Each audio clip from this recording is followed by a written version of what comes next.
Hi friends, welcome back to my channel Kaushal stock market का फंडा में। आज हम बात करेंगे दो स्टॉक्स की जो कुछ महीने पहले ही मार्केट में लिस्ट हुए थे। पर उससे पहले अगर आपने अभी तक मेरा चैनल सब्सक्राइब नहीं किया है या फर्स्ट टाइम विजिट कर रहे हैं तो प्लीज़ सब्सक्राइब कर लें और बेल आइकन को प्रेस करना ना भूलें ताकि आपको लेटेस्ट स्टॉक अपडेट्स मिलते रहें। होप आपने मंडे स्पेशल वाला वीडियो कल जरूर देखा होगा। अगर नहीं देखा है तो नीचे डिस्क्रिप्शन बॉक्स में और ऊपर आई बटन पर क्लिक करके देख सकते हैं। आज हम बात करने वाले हैं दो स्टॉक्स की जो अभी अभी मार्केट में आए हैं और अच्छा परफॉर्म करते हुए दिख रहे हैं। तो बता दूं, ये दोनों कंपनीज ही केमिकल सेक्टर में डील करती हुई दिख जाती हैं। वैसे देखें तो अभी आईटी में और केमिकल सेक्टर में बूम देखने को मिल रहा है, जिसके चलते ये कंपनीज भी अच्छा खासा परफॉर्म करती हुई दिख रही हैं। तो स्टार्ट करेंगे कंपनी के क्वार्टरली रिजल्ट से, जो कि हमारे पास जून 2020 से जून 2021 तक हैं। तो अगर देखें तो ये 9 महीने और ये 12 महीने होते हैं। तो स्टार्ट करते हैं जून 2020 से, जो कि ऑपरेटिंग प्रॉफिट था 56 करोड़ का। वहीं मार्च 2021 में ये करीबन 70 करोड़ के आसपास होता हुआ दिखा और जून 2021 में 71 करोड़ के आसपास देखने को मिला। वहीं अगर बात करें प्रॉफिट बिफोर टैक्सेस, तो यहाँ पे इनकम माइनस एक्सपेंडिचर किया है तो प्रॉफिट बिफोर टैक्सेस आ गया, जो कि करीबन जून 2020 में 57 करोड़ के आसपास था। मार्च 2021 में ये 71 करोड़ हुआ, जून 2021 में ये 72 करोड़ होता हुआ दिखा। तो इसके बाद अगर हम बात करें कंपनी ने प्रॉफिट अर्न किया है तो उन्हें टैक्स भी देना पड़ेगा। तो टैक्स की बात करें तो आफ्टर टैक्स, जो कि NPAT net profit after tax होता है, तो वो था जून 2020 में करीबन 42 करोड़ के आसपास। वहीं बात करें मार्च 2021 में बढ़कर 53 करोड़ हुआ और जून 2021 में 55 करोड़ होता हुआ दिखा। तो आप देख सकते हो कि ये करीबन क्वार्टरली इंक्रीज होता हुआ दिख रहा है, साथ ही साथ ईयरली भी इंक्रीज होता हुआ दिख रहा है नेट प्रॉफिट। इसके बाद बात कर लेते हैं year on year as an profit की। तो अगर बात करें 2016 से 2021 तक का डेटा है, तो नेट प्रॉफिट की बात करें तो यहाँ पे 2016 में 27 करोड़ था। वहीं मार्च 2017 में ये बढ़कर 47 करोड़ हुआ। मार्च 2018 में 49 करोड़ हुआ। मार्च 2019 में ये और बढ़कर 98 करोड़ हुआ और मार्च 2020 में 140 करोड़। वहीं बात करें मार्च 2021 में तो ये 200 करोड़ के आसपास देखने को मिला। तो आप देख सकते हो कि कंपनी ईयर ऑन ईयर अपना नेट प्रॉफिट इंक्रीज करते हुए ही दिखा रही है। चलो पीएनएल के बाद अब चेक कर लेते हैं बैलेंस शीट और स्टार्ट करेंगे बैलेंस शीट में रिजर्व एंड सरप्लस से। तो कंपनी के रिजर्व्स अगर हम देखें मार्च 2019 से, तो कंपनी के रिजर्व मार्च 2019 में 271 करोड़ के आसपास थे। मार्च 2020 में ये बढ़कर 341 करोड़ हुए। मार्च 2021 में ये बढ़कर 529 करोड़ देखने को मिले। वहीं बात करें short term and long term borrowings की, तो कंपनी अपने आप को कर्जे से मुक्त होती हुई दिखा रही है, जो कि मार्च 19 और 20 में 3 करोड़ के आसपास था। वहीं अब मार्च 2021 में ये जीरो होते हुए दिखा, जिसका मतलब कंपनी अपने आप को डेट फ्री करती हुई दिख रही है।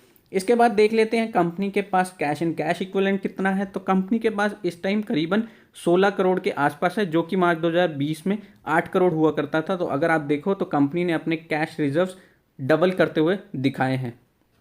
देखें तो कंपनी के प्रॉफिट इंक्रीज हो रहे हैं, रेवेन्यू इंक्रीज हो रहे हैं और कंपनी खुद को ऑलमोस्ट डेट फ्री भी कर चुकी है। तो बोल सकते हैं कि कंपनी अच्छा करती हुई दिख रही है। तो बता दूं, हम बात कर रहे हैं clean science and technology limited की। और जैसे मैंने स्टार्टिंग में बताया कि ये केमिकल सेक्टर में काम करती है, तो ये कंपनी मार्च 2003 में इनकॉर्पोरेट होती हुई दिखी और ये स्पेशलिस्ट केमिकल्स में काम करती है, मैन्युफैक्चर करती है। जैसे कि आप देख सकते हो कि परफॉर्मेंस केमिकल है, ये उसके कोई केमिकल्स के नाम है, प्लस फार्मास्यूटिकल इमिडेटरीज है और FMCG केमिकल्स भी प्रोड्यूस करती है।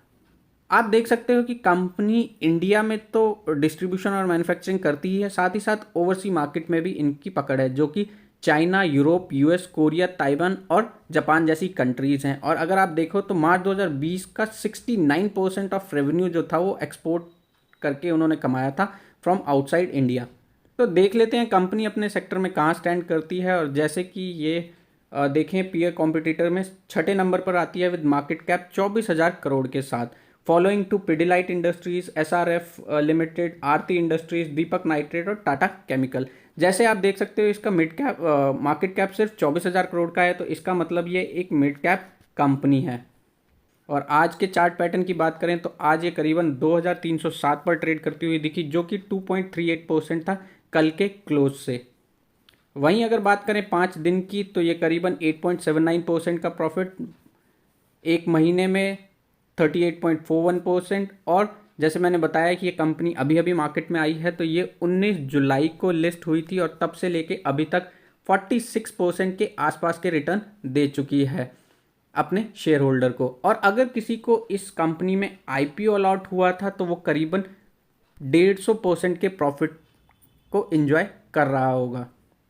और साथ ही साथ इसके शेयर होल्डिंग पैटर्न भी देख लेते हैं। तो बात करें इसकी शेयर होल्डिंग पैटर्न की, तो प्रमोटर्स के पास 94.65%, वहीं डीआईएस इसमें 0.77% और पब्लिक इसमें 4.57% के आसपास का स्टेक होल्ड करती है। और देखें तो इस कंपनी में एफआईज अभी नहीं है, और अगर यहाँ एफआईज आते हैं तो इस कंपनी में अच्छा खासा रिटर्न तेजी देखने को मिल सकती है। जैसे कि आपको पता ही है कि सेबी का रूल होता है कि प्रमोटर्स के पास 75% से ज़्यादा स्टेक नहीं हो सकते हैं। तो यहाँ पे कंपनी के प्रमोटर्स 75% से ज़्यादा स्टेक होल्ड करते हैं, तो इस कंपनी में अभी ओएफएस आना बाकी है। तो कंपनी के प्रमोटर्स जरूर चाहेंगे कि वे अपने स्टेक को हायर प्राइस पर ही सेल करें ताकि उन्हें ज़्यादा से ज़्यादा फ़ायदा हो सके।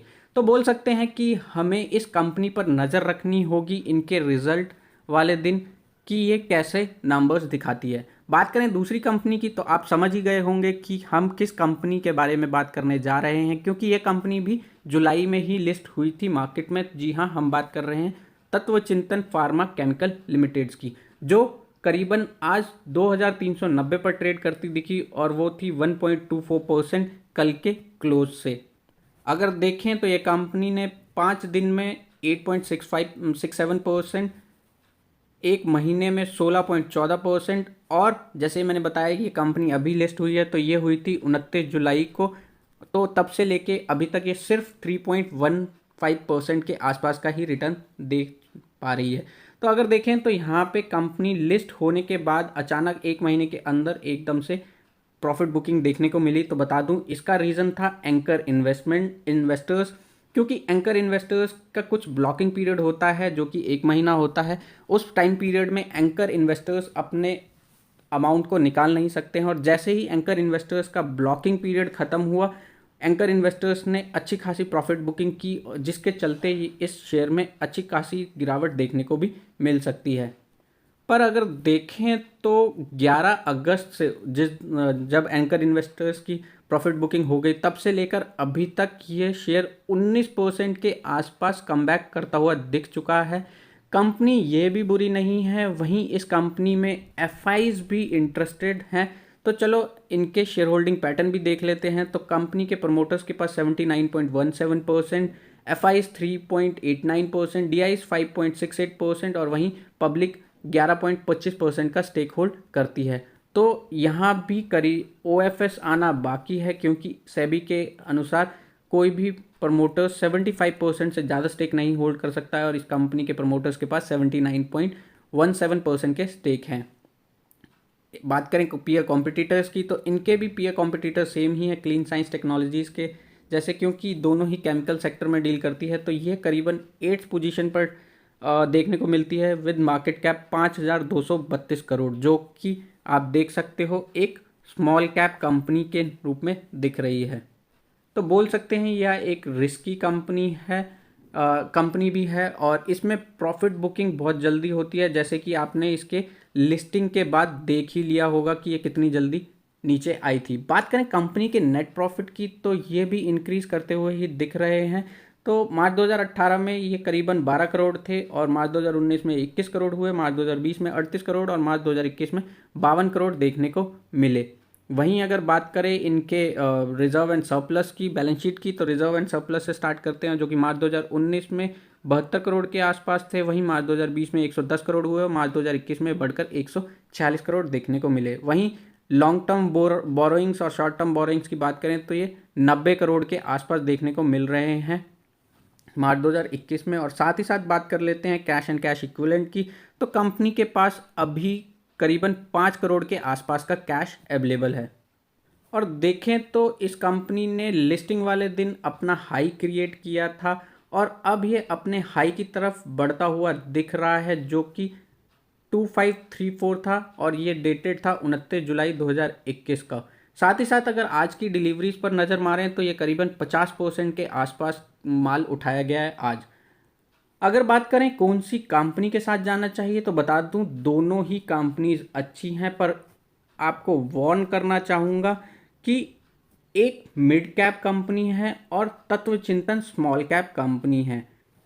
और आपको पता ही है कि मैं अपने हर वीडियो में बोलता हूं कि अगर कोई भी मार्केट में करेक्शन आती है तो सबसे पहले स्मॉल कैप और उसके बाद मिड कैप में प्रॉफिट बुकिंग होती हुई दिख जाती है। यह कंपनीज अगर 20 से 30% के आसपास ऊपर जाती है तो उसी स्पीड से ये नीचे भी आती है। तो अगर आप इन शेयर्स में जाने की सोच रहे हैं तो इतनी तसल्ली रखना कि ये 30% नॉर्मल ब्रेक हो सकते हैं और आपको वहाँ होल्ड करना होगा, ना कि शेयर को सेल करना होगा। और चाहो तो आप उस प्राइस पे इन्हें और ख़रीद सकते हैं ताकि आपका प्राइस कंसोलिडेट हो सके, क्योंकि ये शेयर ऊपर ही जाएंगे आने वाले टाइम में। अभी तो इन कंपनीज की जर्नी स्टार्ट ही हुई है मार्केट में। तो अगर आप इन शेयर्स को परचेज करने की सोच रहे हैं तो फिर से बोलना चाहूँगा कि रिज़ल्ट आने का वेट करें ताकि हम इस पे डिसीजन ले सकें कि ये कंपनी के रिज़ल्ट कैसे हैं उसे देखकर। और अगर आपके पास यह कंपनी है तो आप इस कंपनी को होल्ड करके चल सकते हैं। और अगर आप अभी इसमें लॉस में चल रहे हैं तो इस कंपनी को बिल्कुल ना सेल करना, क्योंकि इन कंपनीज में अच्छा खासा दम है कमबैक करने का। तो फिर से ऐड करना चाहूँगा कि ये कंपनीज थोड़ी बहुत रिस्की हैं, तो रिज़ल्ट आने का वेट करें इन कंपनीज़ का, उसके बाद हम ज़रूर डिसाइड करेंगे कि इन कंपनीज़ में करना क्या है। तो आशा करता हूँ आपको यह वीडियो पसंद आया होगा। So please subscribe, like and share this video. Thank you very much and फिर मिलेंगे। Till then stay safe, stay healthy. जय हिंद।